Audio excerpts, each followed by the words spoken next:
नमस्कार, मैं हूं सपना पांडे और आप देख रहे हैं न्यूज नेत्रा का स्पेशल सेगमेंट हेल्थ नेत्रा, जहां आज हम बात करने वाले हैं एक ऐसी बीमारी के बारे में जो कि बड़ी ही आम लगती है, लेकिन ये इतनी भयावह बन जाती है कि आप रोजमर्रा के काम भी नहीं कर पाते और 2 या 3 दिन तक ये अपना असर छोड़ती जाती है।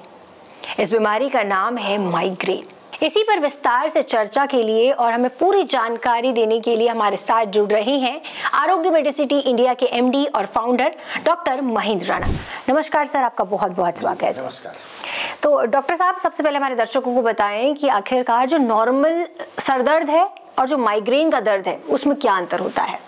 देखिए, नॉर्मल सर दर्द आपके पूरे सिर में होगा और माइग्रेन का जो हेडेक होता है, माइग्रेन का जो सर दर्द होता है, वो आपकी आंख से शुरू होकर के और धीरे धीरे जो है आपके सिर के एक साइड में फैलता है और इसीलिए हम इसको अर्धावभेदक या हेमिक्रेनियल हेडेक भी कहते हैं।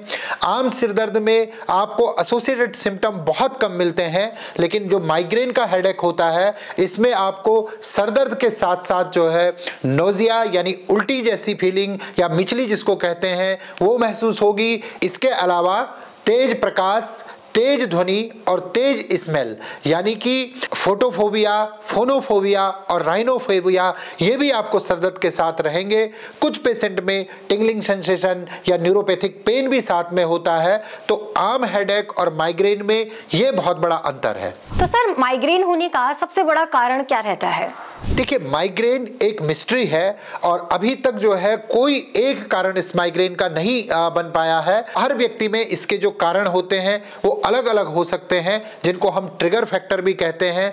कई लोगों में माइग्रेन हार्मोनल चेंजेस की वजह से, जैसे फीमेल में मेंस्ट्रुअल के टाइम पे एस्ट्रोजन का लेवल सडन ड्रॉप हो जाता है या प्रोजेस्टेरोन का लेवल ऊपर नीचे हो जाता है, उस समय माइग्रेन का अटैक हो सकता है।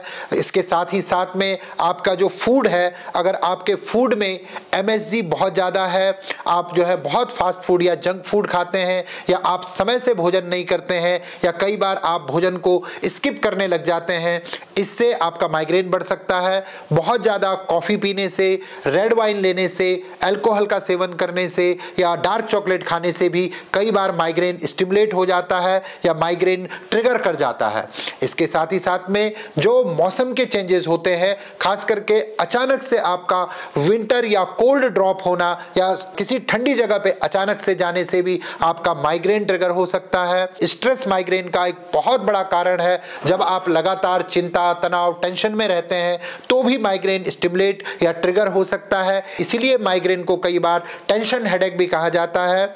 इसके साथ अगर आप जो है लगातार आपको एसिडिटी हो रही है, क्रॉनिक एसिडिटी के कारण भी जो है माइग्रेन स्टिमुलेट कर सकता है।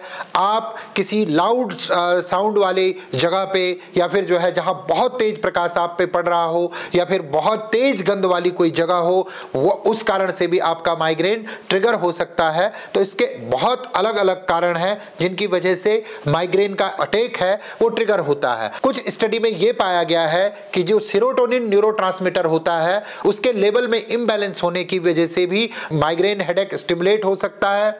साथ ही साथ में हमारी कई ऐसी नर्व्स होती हैं ब्रेन में, जिनमें जब नर्व कंडक्शन स्लो डाउन हो जाता है या बहुत हाइपर एक्टिव हो जाता है, उस कारण से भी माइग्रेन होता है। बहुत सारे रोगियों में माइग्रेन आनुवांशिक या हेरिडिटरी भी वंश परंपरा में भी पाया जाता है। अगर किसी सिंगल पेरेंट्स को माइग्रेन का अटैक पड़ता था तो आपको भी 50% चांस माइग्रेन होने के हैं, और अगर आपके दोनों पेरेंट्स, माता पिता को माइग्रेन का अटैक पड़ता है तो यही चांसेस 75% हो जाते हैं। तो हेरिडिटिकल कनेक्शन भी माइग्रेन का कुछ लोगों में पाया गया है। डिफरेंट ट्रिगर फैक्टर की वजह से अलग अलग लोगों में जो है माइग्रेन होता है। सर, माइग्रेन की दर्द का कोई जेंडर या फिर एज से कोई कनेक्शन है? माइग्रेन का जो हेडेक है वो किसी भी एज में आपको स्टार्ट हो सकता है, लेकिन खास करके जो एडोलिसेंस एज होती है यानी 15-16 की एज में ज़्यादातर लोगों में माइग्रेन के अटैक की शुरुआत पाई जाती है। फीमेल में जो है वो माइग्रेन का अटैक अभी तक के रिकॉर्ड के हिसाब से ज़्यादा पाया गया है, क्योंकि उनमें हार्मोनल चेंजेस ज़्यादा होते हैं, ज़्यादा अप डाउन उनके हार्मोन लेवल में होता है। इसलिए माइग्रेन के ज़्यादातर पेशेंट जो हैं वो फीमेल पाई गई हैं। मेल के लिए, फीमेल के लिए या फिर बच्चों के लिए भी जो रिस्क फैक्टर है वो क्या होता है? सबसे बड़ा रिस्क जो लगातार माइग्रेन होने का है वो है कि आपके जो नर्व्स होती हैं, जो नर्व कंडक्शन है वो डिस्टर्ब होने लग जाते हैं। आपको बार बार टिंगलिंग सेंसेशन या झंझनाहट की जैसी फीलिंग आने लग जाती है और कई बार तो ये स्थिति भी आने लग जाती है कि आप चक्कर खा करके गिर सकते हैं। आपकी जो मेमोरी है वो बहुत ज़्यादा वीक हो जाती है।